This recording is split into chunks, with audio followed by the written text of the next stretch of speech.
Welcome back, everybody. Welcome back to a brand new episode of Justin Talks TV. Gosh, it's been so long. So long. Over a year and a half. My apologies. It's been quite the year and a half. Big push finishing college and navigating post grad. But I miss talking about my favorite shows with everybody. I really do. I really do. And if you're new here, welcome. My name is Justin Turner. I love television. I love to watch television. I love to talk about it. I love to analyze it, think about it. Television is my favorite thing. I just use this podcast as an outlet to talk about some of my favorite shows and share the shows I think we're all watching and sharing it together. So I thought, what better than my like comeback type episode after a while than to talk about my favorite shows of 2025 as the year ends out. So let's get into it. I'm going to break down my top five favorites of the year with some honorable mentions, and let's get into it. So, starting off with an oldie but a goodie, a show that's been on for a while, but I'm still loving and still considered one of the best TV shows on the air is Abbott Elementary. I love Abbott Elementary. We will not tolerate Abbott Elementary slander in this house.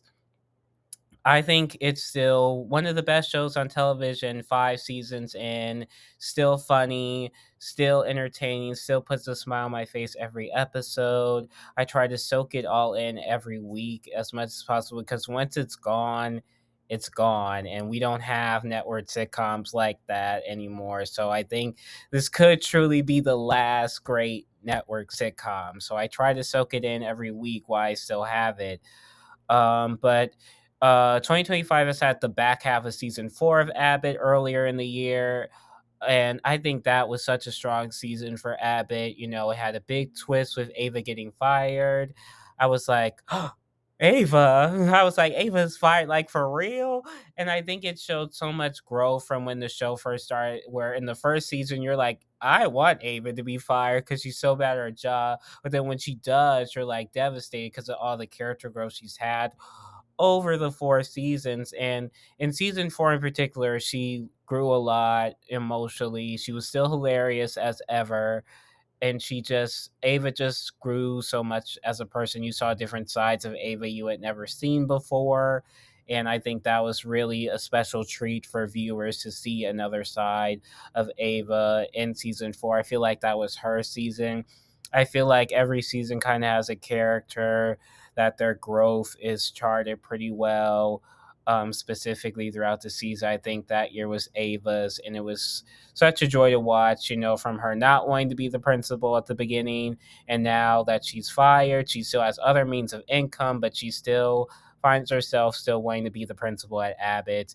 And of course, the show is just funny. It's just classic line after line. Every episode is just a joy. Even if it's not like the most laugh out loud type episode, you can still have a smile on your face watching it. It's already just a peak comfort show. Like, I don't usually rewatch shows until the series is over, but I find myself rewatching at the end of every season because I love it and I miss it.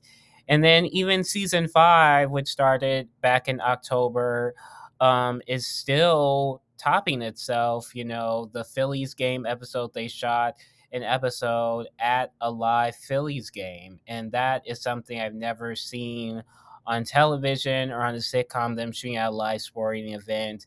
And just, it's funny. It's funny. We need laughs in today's era. So, all like Quinta, you are incredible. I don't know how you keep pulling it off, but keep doing it. We're gonna keep watching Abbott. I'm gonna keep watching Abbott. You know, so I'm looking forward to seeing what the rest of season five has to bring. But that's still one of my favorites of the year. And then next, let's talk about a show that came out this year that I really, really enjoyed. And it's this Netflix series called Forever, which is an adaptation of the book by Judy Bloom. And it has black leads, my favorite. If you know me, you know I love black leads. Like, that's like all, like it.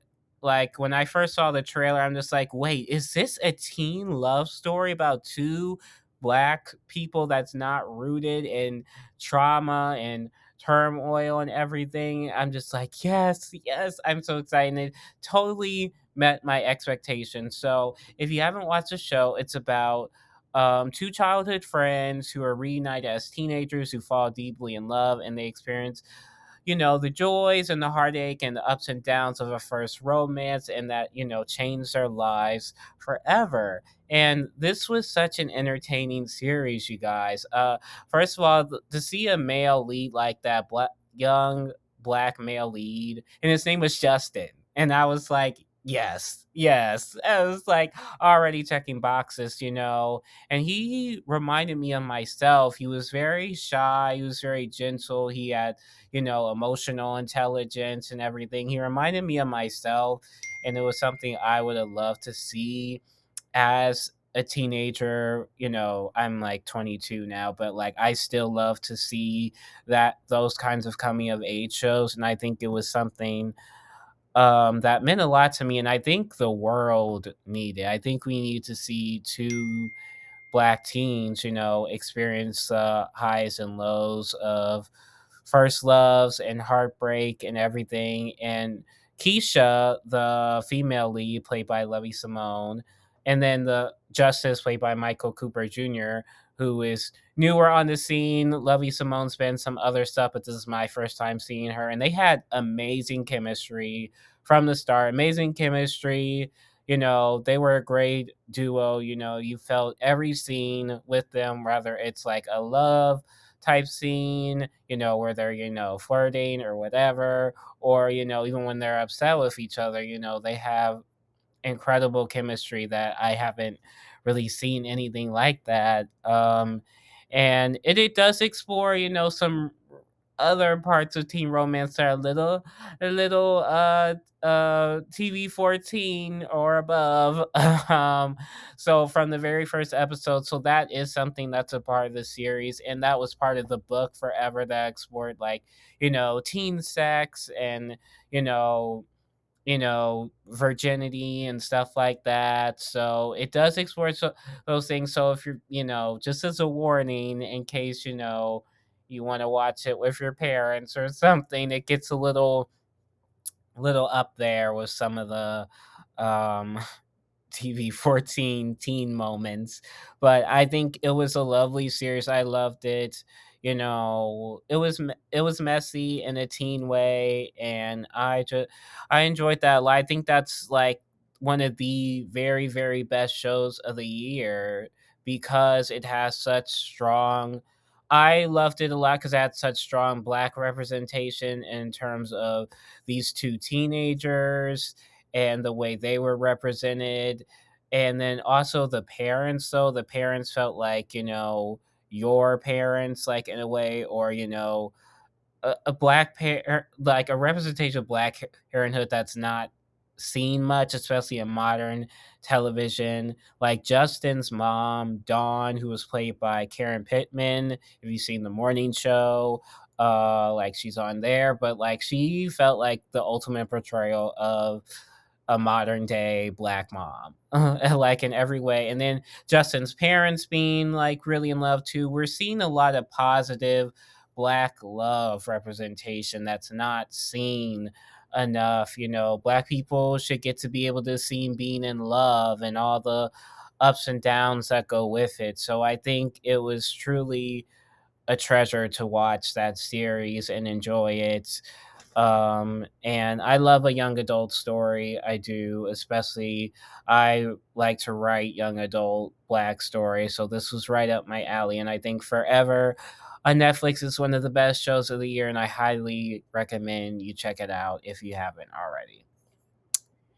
And then our next show, keeping it in the theme with some black young adults representation, the last season of Bel Air just finished up a few weeks ago, and y'all, I was not okay watching the finale. I was just like, oh, I want this show to end. This is like the perfect finale was like eating me. I'm just like, this is so sad and like bittersweet, but also like perfect at the same time because it's just like, if you're not familiar with Bel Air either, it's a dramatic modern reimagining of the 90s sitcom The Fresh Prince of Bel Air, and it's told in a dramatic version. And it's what a reboot should be. It's really what a reboot should be.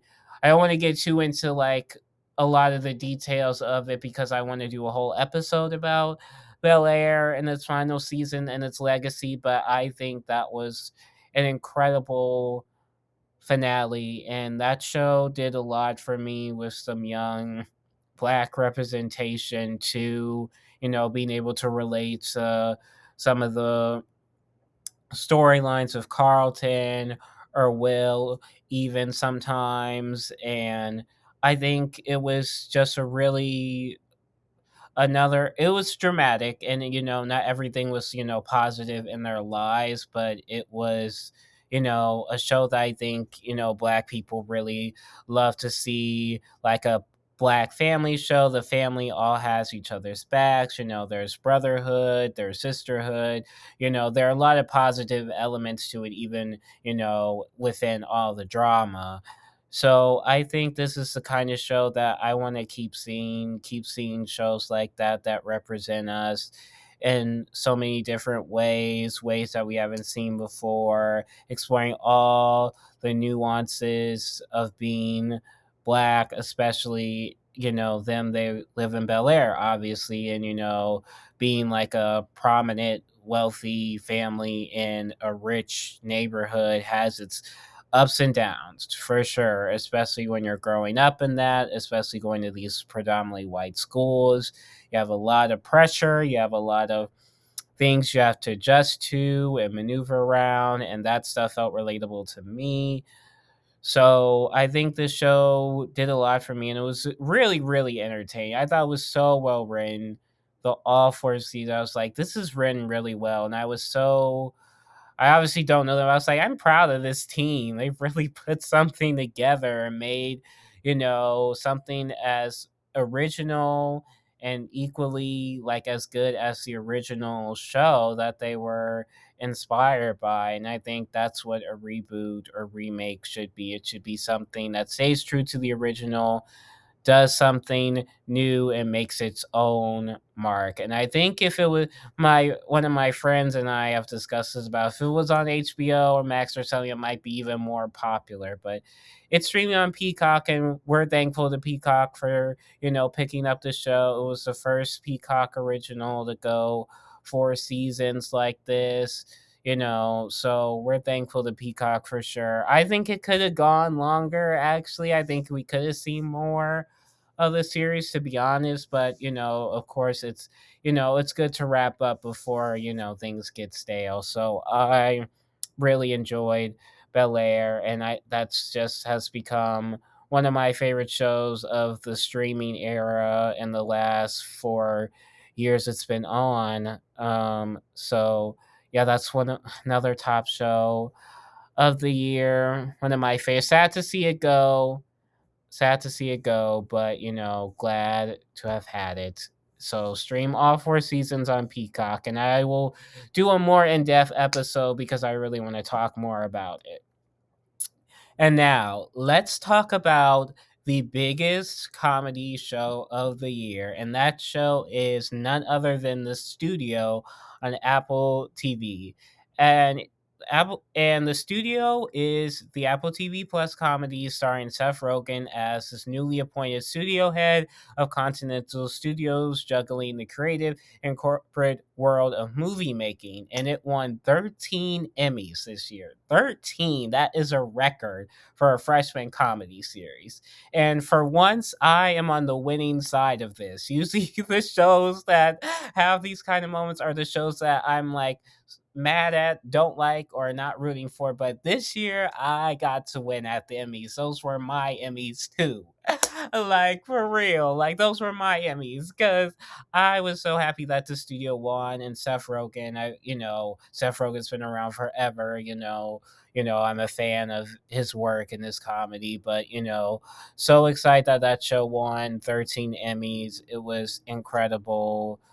um it was incredible night. I don't usually always love a sweep type of thing. They didn't sweep, but they won most of them. But this one I was just like, yes, yes, yes, award after award. I'm like, keep it coming, because the studio was that comedy this year. So it's a really funny show. It's really funny, and it's well written and well shot. The filming style of the show is so unique. It's basically all the episodes are shot in this big one take. Think about that one episode of The Bear or something. Um, it's all shot in one take, very continuous shots. There's not really a lot of cutting or pausing. It's very interesting shooting style for a sitcom, and for that to be every episode, and it really fits the pacing of the show. The pace of things kind of move fast. It's a little bit chaotic at times. I think it also represents how things like move in the entertainment industry.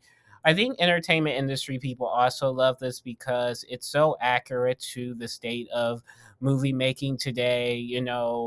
The idea of wanting to make remakes and stuff like that. The whole first season is talking about them making the Kool-Aid movie with IP, and doing how the marketing goes into in the way this, and that's Matt Remick, the main characters. That's his dilemma. He's just like, I love movies, but now that I'm the studio head, I feel like my job is to ruin them, because he has all these demands about making money and what movies sell, and remakes and known actors, and et cetera, et cetera. So it really says a lot about today's state of the entertainment industry, and all captures in this very hilarious, well written show that is just so funny to watch. Every week it was on. The characters were so funny, and the actors who portrayed them, like Ike Barinholtz. I'm like, I always liked Ike Barinholtz, but I'm like, I need you to give him the awards. I was so bummed that he didn't win that. That's the one Emmy. That's one of the few Emmys that they did not win. And I was like, Ike Barinholtz, you need to be avenged. I'm like, congrats, Jeff Hiller, I guess. But it's just like, that was Ike's. That was Ike's. It was like, we'll get it one day. Thank you, Sal Saperstein, and thank you, Seth Rogen, for this incredible show. And it also has so many guest stars. How can I not mention the stars that were great, like Ron Howard, Dave Franco, Anthony Mackie, Zoe Kravitz, Zac Efron, etc. So Um, thank you to the creatives who made this show. Looking forward to season 2 coming out sometime probably in 27, I would assume, or late 26. But looking forward to season 2. And speaking of Seth Rogen and Apple TV, I just he has another show on Apple TV called Platonic with Rose Byrne, who you might recall them being a married couple from the Neighbors movies, Neighbors 1 and 2. And I just discovered this show this year, and it has quickly become a favorite of mine. I was like, I really like this show. Like, I'm having so much fun watching it, because and it explore and you may literally have not heard of Platonic. You probably heard of every other show I've mentioned, but Platonic, I feel like it's criminally underrated. I think I had seen it like when I've been scrolling through Apple TV, but and like probably seen the trailer for it, but I think a lot of people don't really know about it. Flies way under the radar.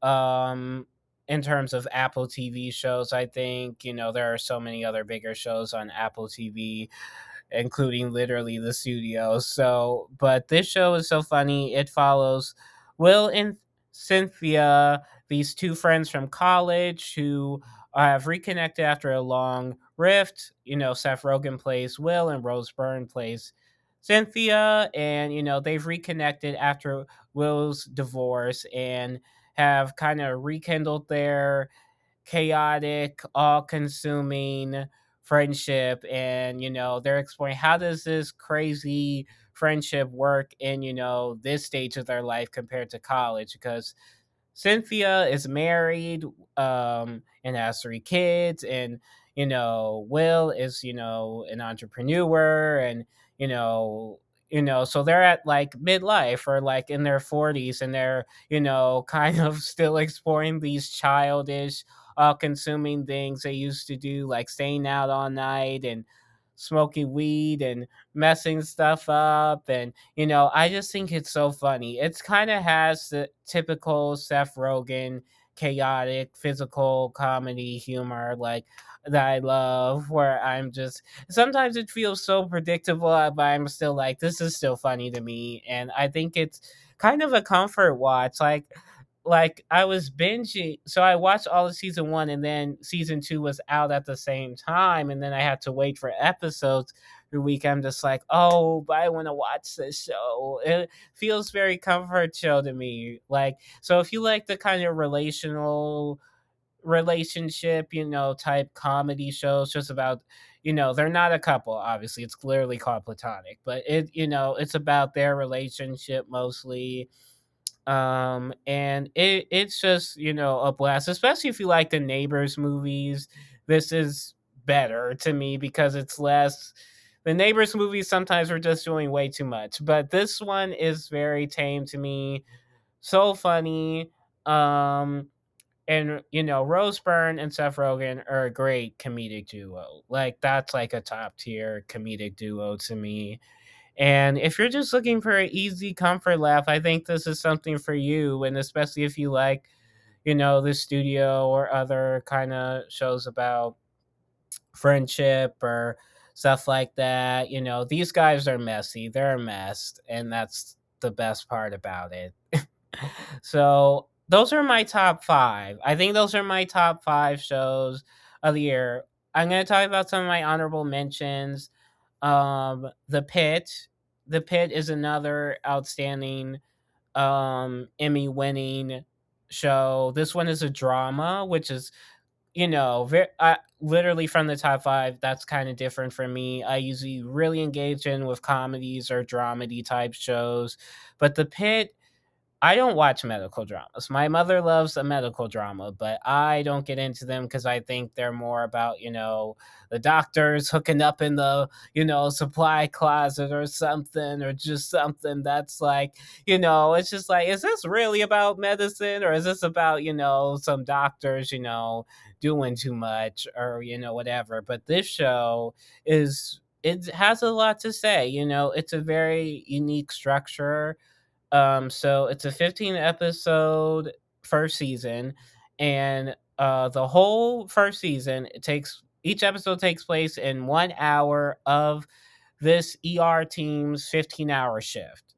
And each episode just takes you hour by hour of all the different things going on in this, um, ER room in Pittsburgh. And there are med students and residents, and like top doctors, all navigating this world of medicine and how crazy it gets. And it says a lot about America's healthcare system today in terms of, taking insurance, how long it takes to get in, how there are few hospital rooms available, how to take care of people with certain conditions. It really, really is very interesting. It feels very grounded. It feels, like it's truly about, the medicine. And it's I think it's really entertaining. Like, I'm very engaged with it. I have not finished this series. I'm on like episode 8 or so. That's why it didn't make the top 5. I'm like, I'm not done yet, but it's great so far. I can see why it won outstanding drama at this year's Emmys. I think it's a really good show. Feels very network TV drama in a really good way. Awesome performances, like a good ensemble of characters. So The Pit is definitely a show I recommend if you're into that kind of thing. I also put Severance as an honorable mention with a question mark because I watched the first season of Severance this year and then watched the second season after, and I thought the first season was good, and then the second season felt a little off for me, but it was still good. I was engaged, with it. More so like, where is this going? This show is so weird. Literally, what's happening? Like, but I thought it was interesting, engaging world building. The characters are strong. It's just sometimes the plot gets into like, okay, what exactly is happening here? Like, can someone explain? Like, I need cliff notes. It's because I'll be like, what is it? What exactly is going on? Like, I'm confused. But I thought it was pretty stand. I think Adam Scott, as Mark Scout. I'm just like incredible. I was like, this is an incredible performance. He's playing every character basically is playing two different versions of like the same person in a way, especially Adam Scott. Like, the work self he has and then his regular self. So I think, he's doing twice as much work as any other actor doing any other role. And when Noah Wiley won the Emmy, and this was before I'd seen the pay, I was just like, I really think I still think Adam Scott deserved it. I still do. I still do because I think that work is incredible, especially the last episode where he's talking to himself, back and forth on the camera. I'm just like, this is like I was just out by that performance and that kind of thing. I was just like, wow, Adam Scott, you are incredible. You have my praise if the Television Academy will not give it to you. But Britt Lauer won, and I think she was incredible too. She played really two distinct different versions of the characters. And then, of course, Tramel Tillman, first black actor to win in the supporting actor category. I'm like, wow. After all these years, I'm like, wow. Wow. He was great. I was just surprised it took so long for a black person to win in that category. I'm like, wait, what? But he was really great. Mr. Milkshake, whatever. I'm like, yes. I was like, truly incredible I think the performances on that show keep me really engaged, even when everything is like giant question mark. But I think that's a good show too. It's still honorable mention. Like, okay, I liked it this year, but okay, it didn't make the top list. And then finally, for honorable mentions, Only Murders in the Building season 5. I don't think it made the top 5 this year just because there are several other shows I like, but I think season 5 was a season where I was really engaged with the mystery. I was truly like, okay, where is this going? I'm interested. Like some of the first few episodes, like I literally be like, oh man, I really want to know what happens in the next episode. So it definitely still has my attention as a comedy, still liking this trio of Selena Gomez, Martin Short, and Steve Martin. I still think they're a great trio. I like their characters. I can see some of the changes throughout the seasons and everything. And I think you watch, even if the murder is like, okay, this seems like whatever. Like, are we losing the plot? I don't know. But you're still interested in this, dynamic between the three of them and how they all work together to solve these cases and stuff. And I do like a comedic murder mystery type show. So it's still one of my favorites. Even 5 seasons in, I can still say I enjoy it a lot. But yeah, so those are my top 5 shows of the year, plus honorable mentions. So, yeah, so I think, 2025 was a really great show. I mean, a really great year for shows and television. I mean, I forgot to mention Hacks. Hacks is still one of my favorites. You know, Hacks was pretty good this year. I think Janelle should have won the Emmy, but congrats, Hannah. Congrats, I guess. But again, Janelle and Ike Barinholtz, stay in line. We'll get you your Emmys, Janelle. You deserve one before the series is over. But yeah, it was a really, really good year for television. Nobody wants this. Oh my gosh. See, I could do so many. Now I'm just thinking of shows, but I have to do episodes on specific shows, but I think that was another one. Nobody wants this and Hacks are also under honorable mentions for me. Um but yeah, great year for television and comedy and drama and limited series. So I hope you enjoyed this, new episode of the podcast. I really am hoping to get back into it. I have so many shows I should be talking about, including the ones that I mentioned in this episode, getting further into them and stuff. But please stay tuned for more of Justin Talks TV. I'm looking forward to sharing more of my favorite shows with you in 2026. So stay tuned for more episodes. I hope you enjoyed and you'll check out all these shows now streaming. All right. See you guys next time.